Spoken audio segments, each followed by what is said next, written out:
ఎన్నికలు సమీపిస్తున్న వేళ ప్రకాశం జిల్లా రాజకీయాలు సరికొత్త మలుపులు తిరుగుతున్నాయి. ఈసారి ఎలాగైనా ప్రకాశం నేలపై మెజారిటీ సీట్లు సాధించాలని చంద్రబాబు గట్టి పట్టుదలగా ఉన్నారు. జిల్లా నేతలు సైతం పార్టీ గెలుపు కోసం అహర్నిశలు పనిచేస్తున్నారు. అయితే అభ్యర్థుల గెలుపు కోసం శక్తి వంచన లేకుండా కృషి చేస్తున్నారు. ఇలా అంతా సాఫీగా సాగిపోతున్న సమయంలో ప్రకాశం జిల్లాలోని 3 నియోజకవర్గాల్లో ద్వితీయ శ్రేణి నేతలు మాత్రం పార్టీకి చుక్కలు చూపిస్తున్నారు. మండల స్థాయి నేతలు నియోజకవర్గ ఇన్ఛార్జీలపై అసంతృప్తితో రగిలిపోతున్నారు. వారిదంతా అదో రకమైన ప్రవర్తన. పక్క పార్టీలోకి వలస వెళ్లారు. ఉన్న పార్టీలో అభ్యర్థులకు సహకరించారు. ఈ విచిత్ర ప్రవర్తన ప్రకాశం జిల్లాలోని కొంతమంది టీడీపీ ద్వితీయ శ్రేణి నేతలది. ప్రస్తుతం ఉన్న సిట్టింగ్ ఇన్ఛార్జీలకు టికెట్ ఇవ్వొద్దంటారు. వారికిస్తే సహకరించమని బహిరంగంగా ప్రకటనలు చేస్తారు. పోనీ పోటీ కోసం వేరే ఎవరిదైనా పేరు చెబుతారా అంటే అది లేదు. కేవలం అసంతృప్తి మాత్రమే వ్యక్తం చేస్తారు. మరి ఈ అసంతృప్త నేతల వెనుక ఎవరైనా ఉన్నారా? ప్రకాశం జిల్లా టీడీపీలో ద్వితీయ శ్రేణి నేతలు ఇలా బ్లాక్మెయిల్ పాలిటిక్స్ కి ఎందుకు దిగుతున్నారు?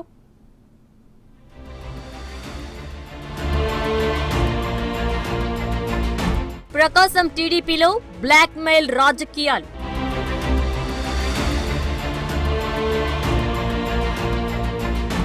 అభ్యర్థులకు చుక్కలు చూపిస్తోన్న ద్వితీయ శ్రేణి నేతలు.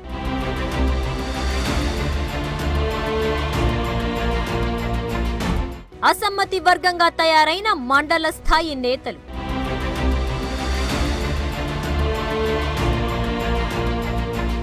ప్రకాశం జిల్లాలో టీడీపీ గెలుపు తథ్యమని అందరూ భావిస్తున్న నియోజకవర్గాల్లో అభ్యర్థులకు కొత్త తలనొప్పి మొదలైంది. టీడీపీ బలంగా ఉన్న కొండెపి, పర్చూరు, సంతనూతలపాడు నియోజకవర్గాల్లో ద్వితీయ శ్రేణి నేతలు కొందరు పార్టీ అభ్యర్థులకు కంటిలో నలుసుగా మారారు. నియోజకవర్గ పరిరక్షణ కమిటీ పేరుతో సమావేశాలు పెడుతూ అభ్యర్థులకు వ్యతిరేకంగా పనిచేస్తున్నారు.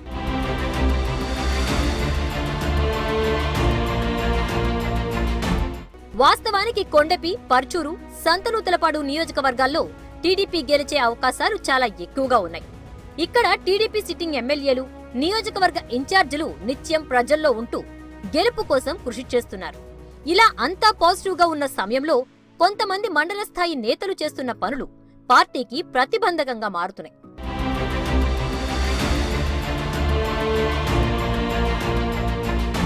కొండపిలో సిట్టింగ్ ఎమ్మెల్యే డోలా బాల వీరాంజనేయ స్వామికి మంచి పనిమంతుడు అని నియోజకవర్గంలో పేరు. సింపుల్ గా ఉండడమే కాకుండా జిల్లాలో ఎటువంటి ఆరోపణలు లేకుండా పదవిలో ఉన్న ఎమ్మెల్యేల్లో స్వామి తొలి వరుసలో ఉంటారు.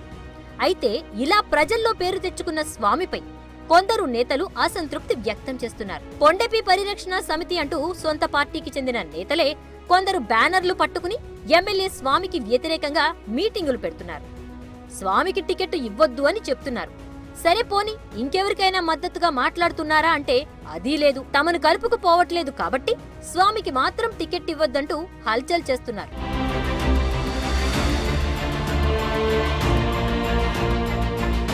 కొండపి టీడీపీలో మొదలైన ఈ ఆనవాయితీ మరో 2 నియోజకవర్గాలకు కూడా పాకింది. తమను కలుపుకు పోవట్లేదంటూ సంతనూతలపాడు నియోజకవర్గం ఇన్ఛార్జ్ విజయ్ కుమార్ పై కూడా అక్కడి స్థానిక నేతలు అసమ్మతి వ్యక్తం చేస్తున్నారు. విజయ్ కు వ్యతిరేకంగా నియోజకవర్గంలో సమావేశాలు సైతం నిర్వహిస్తున్నారు.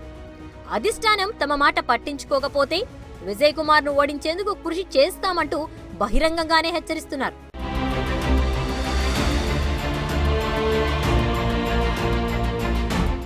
సేమ్ సీన్ పరుచూరులో కూడా కనిపిస్తోంది.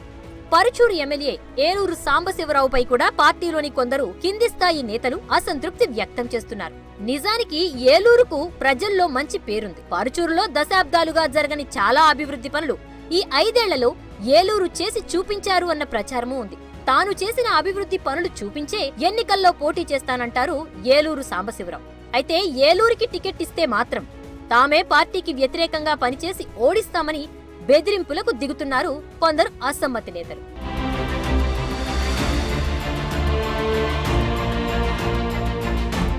ఇలా జిల్లాలో టీడీపీ బలంగా ఉన్న 3 నియోజకవర్గాల్లో అసమ్మతి నేతలుగా ముద్రపడి అభ్యర్థులకు వ్యతిరేకంగా సమావేశాలు నిర్వహిస్తున్న వారంతా మండల స్థాయి నేతలే. వీరంతా అసమ్మతికి ప్రధానంగా చెప్పే కారణం ఒక్కటే, తమను కలుపుకు పోవట్లేదు అని. కానీ అలా ఏమీ లేదు, అందరినీ కలుపుకు పోతున్నాం అని అంటారు అభ్యర్థులు. ఇలా 2 వైపులా వాదోపవాదాలు జరుగుతున్నాయి. టీడీపీలో మండల స్థాయిలో ఉన్న నేతలు నియోజకవర్గ అభ్యర్థుల గెలుపు ఓటములను శాసించగలరా అంటే చెప్పలేని పరిస్థితి. ఎందుకంటే ప్రస్తుతం టీడీపీ వైసీపీ మధ్య పోటాపోటీ ఉన్నందున ప్రతి ఓటు కూడా కీలకమే. ఈ నేపథ్యంలో అసంతృప్తులను చల్లార్చే పనిలో పడ్డారు అభ్యర్థులు.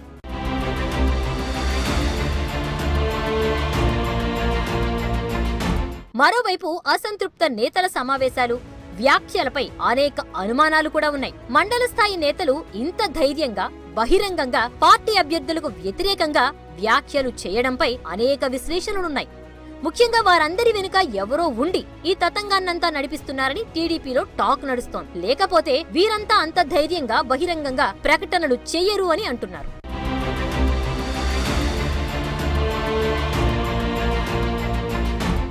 దాదాపు 3 నియోజకవర్గాల్లో పార్టీ అభ్యర్థులకు వ్యతిరేకంగా ద్వితీయ శ్రేణి నేతలు ఇలా బహిరంగ ప్రకటనలు చేస్తోంటే జిల్లా నాయకత్వం ఎందుకు ఉపేక్షిస్తోంది అన్న వాదన ఉంది. నిజంగా వారు పార్టీ మేలు కోరేవారే అయితే తమకు ఫలానా అభ్యర్థి నచ్చాడు, ఆయనకు టికెట్ ఇవ్వండి అని చెప్పాలి. కానీ ఫలానా అభ్యర్థికి టికెట్ ఇస్తే మేం ఒప్పుకోం అనడంలో సాహేతుకత లేదు. తమ వ్యక్తిగత ప్రయోజనాల కోసమో లేక ఇంకే అవసరం మీదో ఇలా బ్లాక్ మెయిల్ రాజకీయాలకు దిగితే అది అంతిమంగా పార్టీకే నష్టం చేకూరుస్తుంది. మరి చంద్రబాబు ఈ విషయంపై ఎంత త్వరగా దృష్టి పెడితే అంత మంచిదని కార్యకర్తలు కోరుకుంటున్నారు.